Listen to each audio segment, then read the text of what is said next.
There is smoke coming from the top of a wigwam deep in the forest. The trees are swaying a little, back and forth. The wind rises.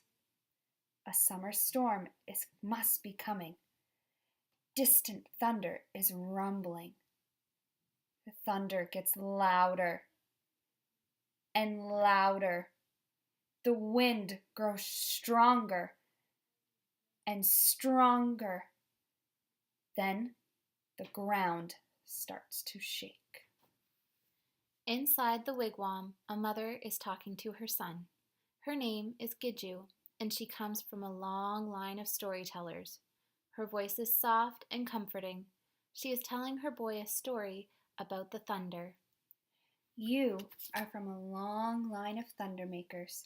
Your father is Big Thunder, and it is he who makes the thunder.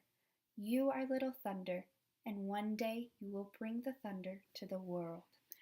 Big Thunder joins his family at the fire. Little Thunder has many questions. Where does the thunder come from?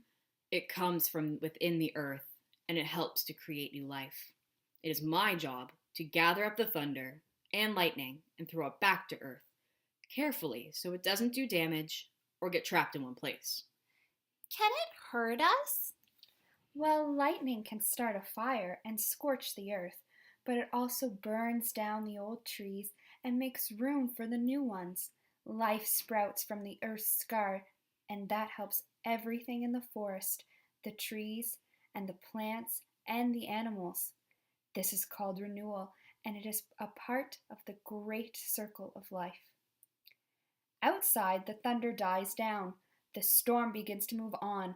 Little Thunder thinks about how much fun it will be to take his father's place as the Thundermaker, throwing lightning bolts and making the ground shake. As the days pass, Little Thunder learns many other things. From Gidju, he learns that when he hears peepers in the spring, it means the fish are moving up the river. His mother also shows him how to make the weirs that capture the fish. Together, they build them out of stones that form a V in the shallow part of the river. Once the fish are trapped, Little Thunder and Gidju wade into the river, gather up the fish, and put them in the baskets they have made from reeds and moss. Then the caribou and moose and deer arrive. Little Thunder learns from his father that the fish, the caribou, the moose, and the deer are all a part of the same great circle of life. And we are part of that great circle too. As the days get longer and warmer, Little Thunder picks the berries that grow in the forest. When the days are finished, he spends the nights dreaming about making big thunder. Soon, winter comes. It is Little Thunder's favorite time to spend with his mother, for she tells him stories every night. Little Thunder learns about story cycles. Gidju explains how one cycle rolls into the next. She says that characters always reappear with a new teaching or a new way of telling an old one. His mother talks in pictures, and these pictures transport him back in time. There, he can find his place as a part of this cycle. When Little Thunder's mother finishes a story, his father picks it up, telling of great hunting trips and how to think like a rabbit or a fox. He tells Little Thunder how to know where the animals will be and how to have a real respect for these creatures. As Little Thunder gets older, his father gives him lessons on how to become the Thundermaker. His task is an important one for the Mi'kmaq people. He must create Glooskap, the teacher, by throwing 3 thunderbolts at a mound of clay. Little Thunder has to pay close attention to how he throws the bolts and where they go. Throwing lightning bolts can be very dangerous. There are consequences for any mistake.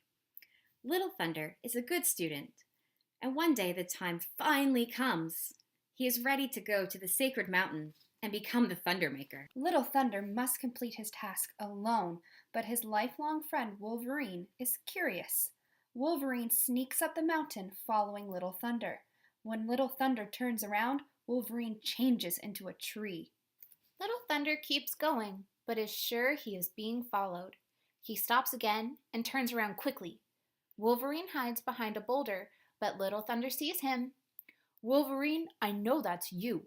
Since you're already here, you might as well come along.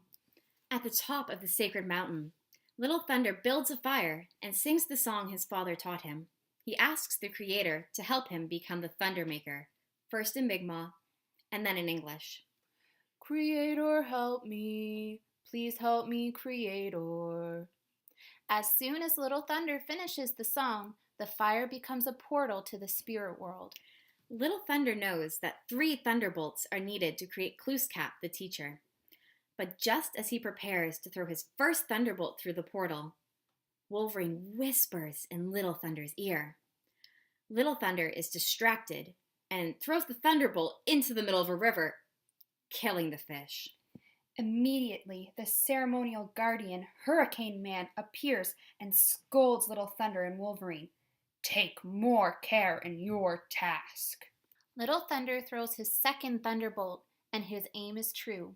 He hits a mound of clay, which immediately turns into a human figure. He begins to throw his next thunderbolt, but is again distracted by Wolverine whispering in his ear. The third thunderbolt misses its mark and hits a tree. Little Thunder and Wolverine watch as the tree becomes the Cannibal Man, a man-eating ogre who would like to gobble them up. Just then, Earthquake Man, a terrifying chief and Cannibal Man's mortal enemy, appears and stomps the ground. He continues to stomp the ground until he creates an earthquake that swallows up the Cannibal Man. Earthquake Man stomps again, knocking Little Thunder and Wolverine to the ground. I was here to help you this time, but you must take better care.